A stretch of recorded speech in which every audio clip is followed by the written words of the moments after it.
My name is Sharon Foster, and looking back, I should have known better than to trust the warmth in my brother's invitation. The drive from Vermont to Riverside, Connecticut, had taken us 4 hours. 4 hours of Maverick humming along to classic rock while our daughter Willa read in the backseat, her nose buried in a worn copy of Anne of Green Gables. 4 hours of our son Jude asking every 30 minutes if we were there yet. His excitement about seeing Uncle Reed bubbling over like soda left too long in the sun. Maverick had dressed the way he always did, a soft chambray shirt from LL Bean, khakis that had seen better days but fit him perfectly, and the brown leather loafers he'd resoled twice because he claimed they were finally broken in right. His salt and pepper hair was slightly tousled from the drive, and he wore that easy smile of a man completely comfortable in his own skin. I'd chosen a simple cream silk blouse and navy slacks, paired with my grandmother's pearl earrings. Willa wore a vintage Ralph Lauren dress I'd found at an estate sale, soft pink with delicate embroidery, the kind of quality that lasted decades. Jude had on his favorite polo shirt and pressed khakis, looking like a miniature preppy catalog model, though he'd already managed to wrinkle the front by the time we pulled up the long driveway shortly after 7 in the evening. The mansion rose before us like something out of a film, white columns gleaming in the early evening light, windows ablaze with chandeliers, the lawn manicured to golf course perfection. Luxury cars lined the circular drive, Mercedes, BMWs, a Bentley that probably cost more than most people's houses. Wow, Jude breathed, pressing his face against the window. Uncle Reed lives here? He rents here, I corrected gently, though my stomach was already tightening with unease. Maverick said nothing, but I caught the slight narrowing of his eyes as he took in the scene, that observational look he got when he was writing, cataloging details. Or at least, that's what everyone thought he was doing. I knew better.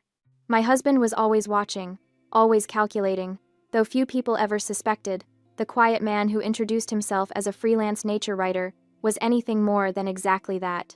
We parked between a Tesla and a Jaguar. Our Volvo wagon, reliable, safe, 8 years old, looked like the help's vehicle. The party spilled across the mansion's grand terrace and sprawling lawn. Women in designer dresses that probably cost what we spent on groceries in 6 months. Men in suits so sharp they could cut glass. The air smelled of expensive perfume, champagne, and the particular scent of wealth, that indefinable mix of privilege and exclusivity that makes the uninitiated feel like they're breathing different air. We made our way up the stone steps. Willa's hand found mine, her palm slightly damp. She was 9 and perceptive enough to sense when she didn't quite fit in, though she'd never say so. "You look beautiful, sweetheart," I whispered to her. She squeezed my hand in response. A coordinator with a clipboard and a smile that didn't reach her eyes intercepted us at the entrance. "Names, please?" "Sharon Foster. This is my husband, Maverick Miller, and our children." She scanned her list, her expression shifting almost imperceptibly, not rude. Exactly, but cooler. "Ah, yes, the Vermont family. Right this way." I felt Maverick's hand settle lightly on my lower back as we followed her through the crowd. We passed the VIP zone, a raised section of the terrace with the best view, the best lighting, intimate clusters of cocktail tables draped in ivory linen. That's where I spotted Reed, my younger brother, holding court in a navy suit that probably cost $3,000. He saw us. Our eyes met. For a moment, I expected him to wave us over, to introduce us proudly to his fiancée's circle. We'd driven 4 hours. I'd brought a gift, a first edition book I'd found for Helen, something I thought she'd appreciate. Instead, Reed's eyes flickered with something I'd never seen directed at me before: embarrassment. He glanced at the guests around him, all perfectly coiffed, all radiating that new money shine, then back at us in our LL Bean and vintage Ralph Lauren. He didn't move. The coordinator led us past the VIP zone, past the main seating area with its strategic proximity to the bar and the dance floor, past even the secondary tables. We ended up at a round table tucked in the corner near the kitchen door, where servers rushed past with trays and the music was muffled by the wall. The lighting was dimmer here. The view was of the service entrance. This was the fringe.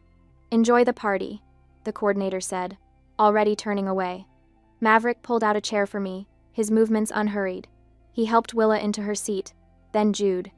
When he finally sat down beside me, he was silent, but I saw his jaw tighten just barely, just enough. "Mom, why are we sitting by the kitchen?"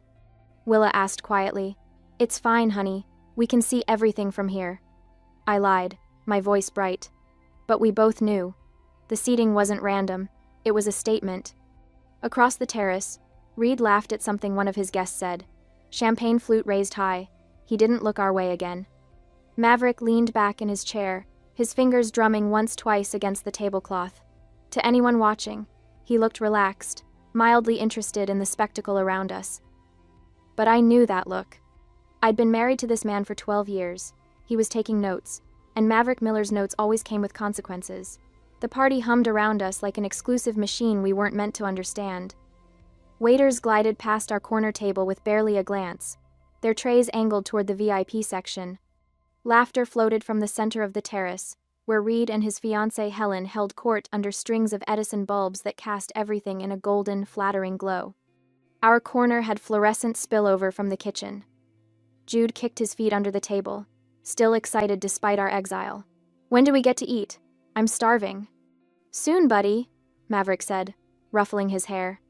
He'd maintained that easy demeanor since we sat down, but I noticed he'd positioned his chair at a slight angle the better to observe the entire party. The writer's eye, people always said. Always watching for material. If only they knew. Movement caught my attention. Helen was gliding toward us, her champagne-colored dress catching light like spun sugar. She was beautiful in that calculated way, every hair in place, makeup applied with surgical precision, jewelry that announced its price tag without needing words. At 28, she'd perfected the art of looking expensive. She stopped at our table, smile fixed in place like a crown. Sharon! Her voice carried that particular tone of false warmth I'd heard before, usually right before someone delivered an insult wrapped in concern. I'm so glad you could make it all the way from Vermont. It must have been quite the journey. 4 hours, I said evenly. Not bad at all. Well, you're braver than me. I couldn't imagine living so far from civilization. She laughed, a tinkling sound. But I suppose that's the artistic lifestyle, isn't it? Reed told me you work for a nonprofit. That must be so. Fulfilling. The way she said fulfilling made it sound like a consolation prize. Maverick's hand found mine under the table, his thumb brushing my knuckles. A silent reminder. Let her talk. It is, I said simply. Helen's gaze swept over our children, lingering on Willa's dress. And this must be your daughter. What a sweet, vintage dress. Very quaint. Willa's smile faltered. At 9, she couldn't quite parse the insult buried in the compliment, but she felt its edge. It's Ralph Lauren, I said, my voice measured. From the 80s. Better quality than most things made today. Oh, absolutely. Vintage can be charming. Helen's smile sharpened. It's just that people here tend to prefer current collections, you know? Straight from the runway. But there's something to be said for making do with what you have. Very resourceful. Making do, as if we were one step from a thrift store out of necessity rather than choice. A waiter appeared at the VIP section with a tray of canapés. Helen excused herself with a graceful wave and returned moments later, shepherding a small group of guests in our direction like a safari guide pointing out exotic specimens. Everyone, this is Sharon Reed's sister. She gestured at me with her champagne flute. She lives secluded in Vermont to find artistic inspiration, and works for a nonprofit. A life that is, well, very chill, but surely a bit removed from our fast-paced world, isn't it? The guests smiled politely, their eyes sliding over us with practiced disinterest. I could read the narrative Helen was spinning, the sister who couldn't hack it in the real world, who'd fled to the countryside to play at being rustic, who now attended events like this as a reminder of what she'd left behind or failed to achieve. Actually, Maverick said mildly, speaking for the first time since Helen arrived, Sharon manages complex projects with multiple stakeholders and 7-figure budgets. The nonprofit sector requires quite a bit of pace, just less emphasis on profit margins. His tone was pleasant, conversational even. But there was steel underneath the kind that most people missed, because Maverick had perfected the art of seeming harmless. Helen's smile didn't waver. Of course! Nonprofits are so important. Though I imagine the salary must be quite modest compared to the private sector. But that's the sacrifice one makes for passion, right? She moved on before I could respond, her entourage following like ducklings. Jude tugged on my sleeve. Mom, I'm really hungry. Can I get one of those things they're carrying around? The buffet table had been set up near the VIP zone, a stunning display of delicacies under warming lights. Jude was already sliding out of his chair when Helen materialized again, as if summoned by his interest. Oh, Jude, She crouched down to his level, her dress pooling around her like liquid gold. I'm not sure those appetizers are quite right for you, sweetheart. Why not? Jude asked, guileless. Well, they're foie gras and caviar, very acquired tastes. I'm afraid since you haven't had proper palate training, you'll find them hard to swallow. She tilted her head sympathetically. Tell you what, I'll have the kitchen make something friendlier for you. How about spaghetti? Or fried chicken? I'm sure you're more used to those at home. The implication hung in the air like smoke. Your family only knows fast food and simple fare. You don't belong at this table, literally or figuratively. Jude looked confused. But I like trying new things. No need, Helen. I stood, placing my hand on Jude's shoulder. My voice was quiet but firm. The children will sit here and eat with their parents. We teach our kids to experience everything. They don't need to be separated. For the first time, Helen's smile cracked slightly. I was only trying to help. We don't need help. I guided Jude back to his chair. But thank you. Helen straightened, her expression cooling several degrees. She glanced at Maverick, perhaps expecting him to contradict me, to apologize for his wife's stubbornness. But Maverick just smiled blandly at her, the way he smiled at everyone, pleasant, forgettable, utterly unreadable. Suit yourself, Helen said finally, though I'd hate for the children to be uncomfortable. She swept away, leaving a wake of expensive perfume and unspoken judgment. The table fell silent. Willa picked at her napkin. Jude's excitement had dimmed considerably. Across the terrace, Reed remained absorbed in his VIP bubble, laughing and toasting, completely unaware or willfully ignorant that his fiancée was treating his family like second-class citizens. Maverick leaned over to Jude. Hey, buddy, want to know a secret? Jude nodded.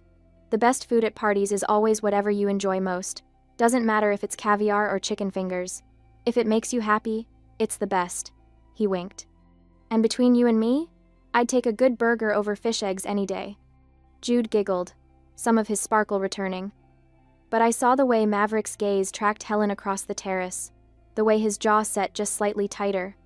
My husband was many things: patient, observant, slow to anger, but he was also fiercely protective, and someone had just insulted his children.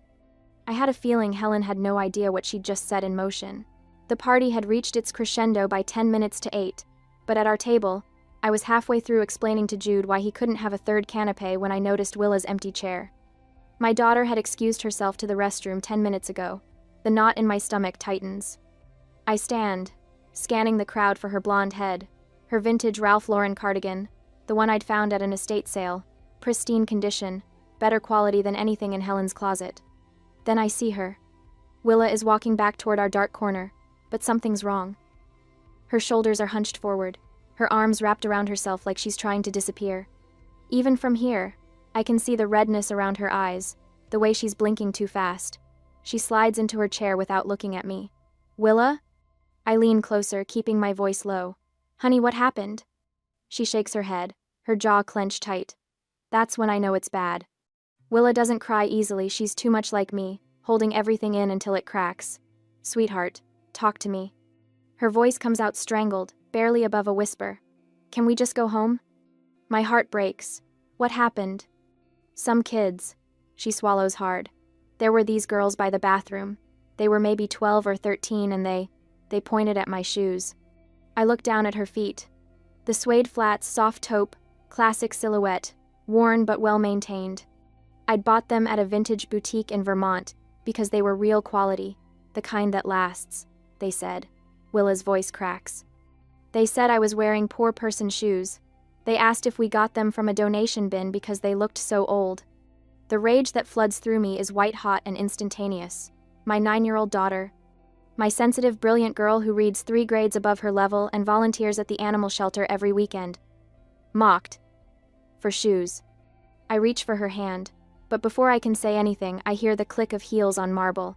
Helen materializes at our table like a shark scenting blood. Oh dear, is everything all right? Her voice drips with false concern, pitched just loud enough to draw attention from nearby tables. Several guests turn to look, champagne flutes pausing mid-sip. We're fine, I say flatly. Are you sure? Because Willa looks upset. Helen tilts her head, her expression a practiced mask of sympathy. Did something happen? I open my mouth, but Willa speaks first, her voice small. Some girls made fun of my shoes. Helen's eyes flick down to Willa's suede flats, and I see it that microsecond of satisfaction before she arranges her face into understanding. Oh, sweetheart. She crouches down, putting herself at Willa's eye level in a performance of compassion. You know, children here are raised differently. Their parents are business leaders, philanthropists. These kids are being groomed for Yale, for Harvard. They have very refined standards. My fingers curl into fists under the table. Helen continues, her voice taking on a teacherly tone. Honestly, Sharon, I've been worried about this. The children they're not used to, well, to being in environments like this. Living so isolated up in Vermont, without regular exposure to proper social settings. She sighs, shaking her head. It causes culture shock. They don't understand the expectations. The words hang in the air like poison. She's not defending Willa. She's defending the bullies. Maybe next time? Helen says, standing and smoothing her dress. You could prepare them better? Make sure their clothing is more appropriate for the occasion? It would save everyone the awkwardness. The crowd is watching now. I can feel their eyes on us, on my children, judging. Helen's implication is crystal clear. This is your fault, Sharon. You brought your backwoods children to a place they don't belong, dressed them like charity cases, and now everyone's uncomfortable. I'm shaking. I want to scream, to tell her exactly what I think of her and her refined standards, to drag her outside, but I'm frozen, because Reed is here, somewhere in this crowd, and he's my brother, my only sibling. If I make a scene, if I cause chaos at his engagement party, I'll be the villain in this story. I stand abruptly, my chair scraping against the floor. Helen's smile widens, victorious. She thinks she's won. Then Maverick stands. The change in him is immediate and terrifying. Gone is the gentle, soft-spoken man who spent dinner quietly eating pasta. The air around him seems to drop 10 degrees. He stands to his full height, moving with the kind of controlled precision that makes people instinctively step back. He doesn't say a word. He simply stands there, one hand adjusting the button of his suit jacket that fits him like it was painted on, and the silence spreads outward like ripples in water. Conversations die, mid-sentence. Glasses stop clinking. Maverick doesn't look at Helen. He looks at me. His blue eyes are calm, cold, and completely focused. There's a question in them, one we've asked each other 1,000 times in our 17 years together. Have you had enough? It's the same look he gave me the day I told him about the harassment at my old job.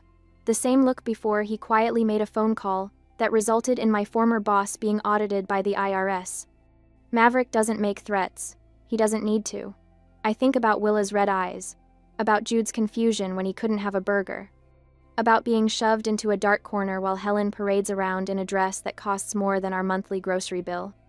I think about my brother, who I drove 4 hours to celebrate, who hasn't once come to check on us. I look at Maverick and nod. The decision is made. Helen's smile falters as she realizes something has shifted. She takes a small step back, her eyes darting between us, suddenly uncertain. Maverick's expression doesn't change. He reaches down, helping Willa out of her chair with infinite gentleness, then does the same for Jude. We're leaving, I say, my voice steady now. And in that moment, with my husband's silent strength at my back and my children's hands in mine, I choose their dignity over my brother's party. I choose us. Several nearby conversations paused. I can feel the attention shifting toward us, the whispers starting. Helen's uncertainty evaporates instantly, replaced by barely concealed triumph. She straightens, that megawatt smile returning full force. You know what? I think that's probably the smartest decision you could make right now. Her voice carries, projecting to the growing audience of guests pretending not to stare. This is my house, after all. Mine and Reed's. I have to maintain a certain image for our business partners, our investors. She emphasizes those last words, letting them land like stones. My house, my house, my house. The claim hangs in the air, territorial and absolute. She's not just dismissing us, she's evicting us from her domain, like we're trespassers who've overstayed our welcome. I'm gathering Willa's small purse when I catch at a flicker of something crossing Maverick's face. Not anger, not indignation, a smirk. It's gone in an instant, so quick I almost think I imagined it. but I know my husband. I've seen that expression exactly 3 times in our marriage. Once before he negotiated a hostile takeover, once before he systematically dismantled a competitor who tried to poach his entire executive team, and once before he outbid a Russian oligarch for a property in Manhattan just to prove a point. It's the look of a man who's been handed exactly what he wanted. Sharon? Sharon? Reed's voice cuts through the murmur of the crowd. He's pushing through the guests, his face flushed and confused, his tie slightly askew.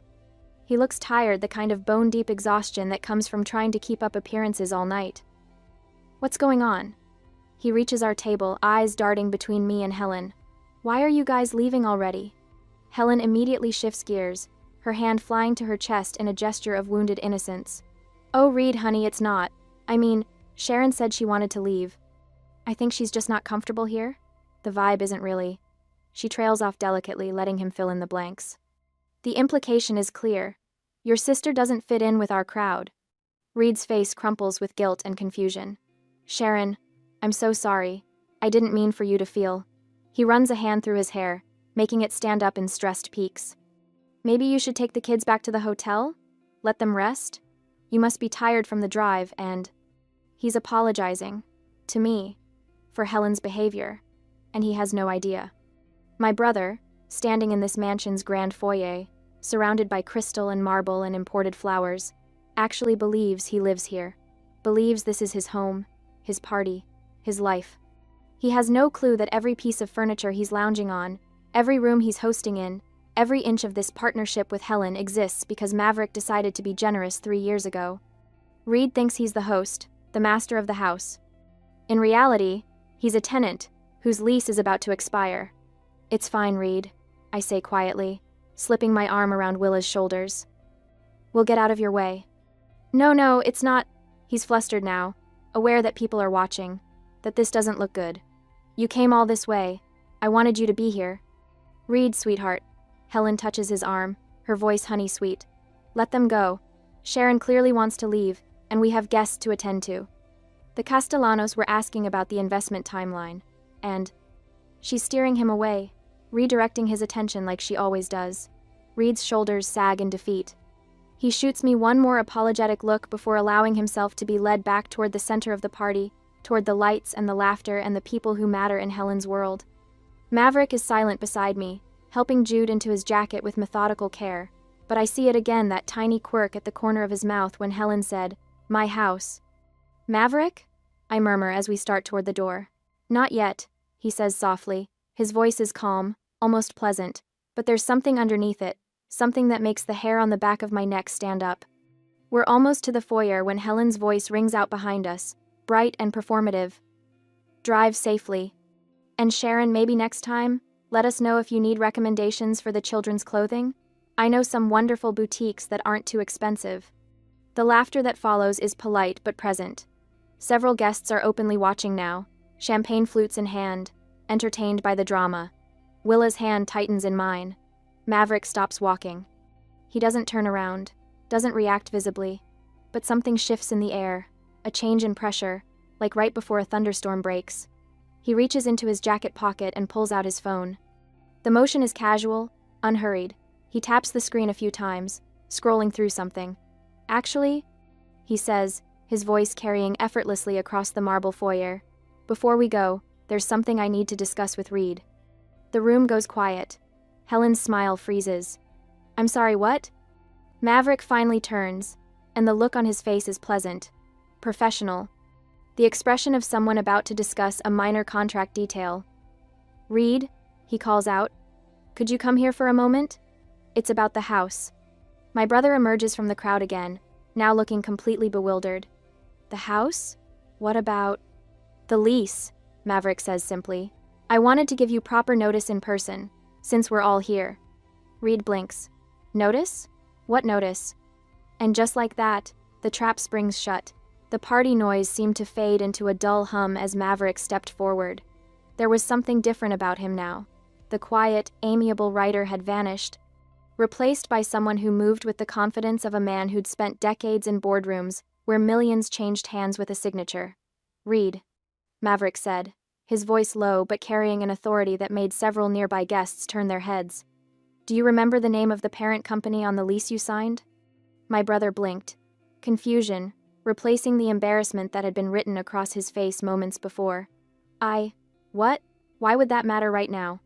Just answer the question, Maverick said, his tone patient but unyielding. Reed's forehead creased as he searched his memory. I think it's Ironwood Holdings? I honestly don't remember the details. I just signed through the agent 3 years ago. Is there a problem with the property management or something? The corner of Maverick's mouth twitched, not quite a smile, but close. He pulled out his phone with deliberate slowness, scrolled for a moment, then turned the screen toward Reed. Read it, out loud. Reed leaned forward, squinting at the illuminated text. His lips moved silently at first, then his voice emerged, shaky and confused. Internal directive, dated April 2020, from V. Miller, Chairman. Subject, Foster Account Exception. He paused, his face going pale. Approve exception for Reed Foster's residential file. Freeze 2020 rental rates indefinitely, regardless of market adjustments. Any difference between frozen rate and current market value is to be accounted for in the chairman's family charity adjustment account. The silence that followed was absolute. Even the string quartet seemed to sense something monumental happening and let their music trail off, plunging the terrace into a deadly stillness. I don't, Reed's voice cracked. What does this mean? Helen had gone utterly still beside him, her champagne flute frozen halfway to her lips. I watched as understanding began to dawn on her face slowly at first, then all at once, like watching ice crack across a frozen pond. It means, Maverick said, his voice carrying clearly across the suddenly quiet gathering, that the luxurious lifestyle you've been enjoying for the past 3 years has been subsidized. Heavily subsidized. The market rate for this property is currently $4,200 per month. You've been paying $2,800, the frozen 2020 rate. That's a difference of $16,800 per year. Over 3 years, that's $50,400 in effective charity. Reed staggered backward as if he'd been physically struck. No, that's not. I can afford this place. I make good money. You make a good salary, Maverick corrected gently. But you're not rich, Reed. You're what financial advisors call a Henry High earner, not rich yet. You spend everything you make trying to maintain an image that's beyond your actual means. Without the subsidy, you couldn't afford this address. You certainly couldn't afford it while also funding those European vacations and the luxury car lease and the country club membership Helen insisted on. I watched my brother's face crumble. Watched him realize that every dismissive comment Helen had made about people who don't understand quality, every sneering remark about knowing your place in the world, all of it had been built on a Daggio foundation of charity. Charity from the man she'd been mocking all evening. Maverick turned to Helen, whose face had transformed from its usual haughty composure into something raw and exposed. You're right about one thing, Helen. Class cannot be faked. Real class isn't about designer labels or knowing which fork to use or making sure everyone sees your expensive watch. Real class is about character, about how you treat people when you think they can't do anything for you. He paused, letting his words sink in. Around us, the gathered guests stood transfixed, their cocktails forgotten. The class you've been so proud of for 3 years, this address, this lifestyle, this social standing, it's been funded by my family's charity. Every time you look down on someone for wearing Bean, instead of Louis Vuitton, every time you judge someone's worth by their clothes or their car, you were doing it from a position you didn't actually earn. You were living on borrowed elegance. Helen's champagne flute slipped from her fingers, shattering on the marble floor. No one moved to clean it up. Now, Maverick continued, and his voice took on the crisp, business-like tone I'd only heard him use during the rare phone calls he couldn't avoid. As chairman and majority owner of Ironwood Holdings, I am formally notifying you, Reed Foster, that I am exercising my right of non-renewal as outlined in Section 12, Paragraph 3 of your lease agreement. Your current lease expires on the 30th of next month. You have exactly 30 days to secure alternative housing that aligns with your actual budget. The property repossession process will proceed according to Connecticut state law and the terms of your contract. Maverick, please. Reed's voice broke. You can't just... I'm not evicting you, Maverick said, and there was almost kindness in his voice now. That would be cruel and unnecessary. I'm simply declining to renew your lease at the end of its natural term, which is my legal right as the property owner. 30 days is more than sufficient time to find appropriate housing. I'd suggest looking at the developments off Route 7, nice places, good schools nearby, much more aligned with your actual income bracket. He slipped his phone back into his pocket, those same khaki pockets Helen had mocked earlier for being tragically suburban, and reached for my hand. As for the question of whose house this is, he said, glancing at Helen with something that might have been pity, I think we've established that definitively. But don't worry, you have 30 days to enjoy it. I'd suggest you make the most of them. The crowd parted as we moved toward the door, everyone suddenly very interested in their shoes or their drinks or anything other than meeting our eyes. I could feel their stares on our backs, could practically hear the mental recalculations happening as they reassessed everything they'd assumed about the quiet couple in the practical clothes. At the door, Reed caught up to us, his face streaked with tears. Maverick, I didn't know. I swear I didn't know you were. Maverick paused, turning back. His hand came up to rest on Reed's shoulder, not unkindly, but firm. I know you didn't. That was intentional. But Reed, you need to understand something. Your value as a person has nothing to do with this address or that car or any of it. When you figure out where your true worth lies, when you can see it in yourself without needing these expensive props to prove it, then we'll talk. Really talk. But until then, he didn't finish the sentence. He didn't need to. The cool night air hit my face as we stepped outside, and I drew in a deep breath that felt like the first real breath I'd taken in hours. Behind us, the mansion glowed with warm light, but the warmth was deceptive. I could still feel the chill of judgment that had permeated every corner. Willa's hand squeezed mine as we walked toward the car. Mama, are we leaving without saying goodbye? Sometimes, I told her. The best goodbye is just walking away with your head held high. Jude was practically bouncing on his toes, his earlier misery forgotten in the excitement of the dramatic exit. Dad was so cool. Did you see Aunt Helen's face? She looked like she swallowed a lemon. Jude, I said, but there was no real reproach in my voice. Maverick unlocked the car, our practical, 7-year-old Subaru with the dent in the rear bumper from when I'd misjudged the garage wall, and we all climbed in. As he started the engine, I glanced back at the mansion one last time. Through the tall windows, I could see figures moving, gathering, no doubt dissecting everything that had just happened. Reed stood on the front steps, Helen nowhere to be seen. I almost feel bad for him, I murmured. Don't, Maverick said, pulling out of the circular driveway.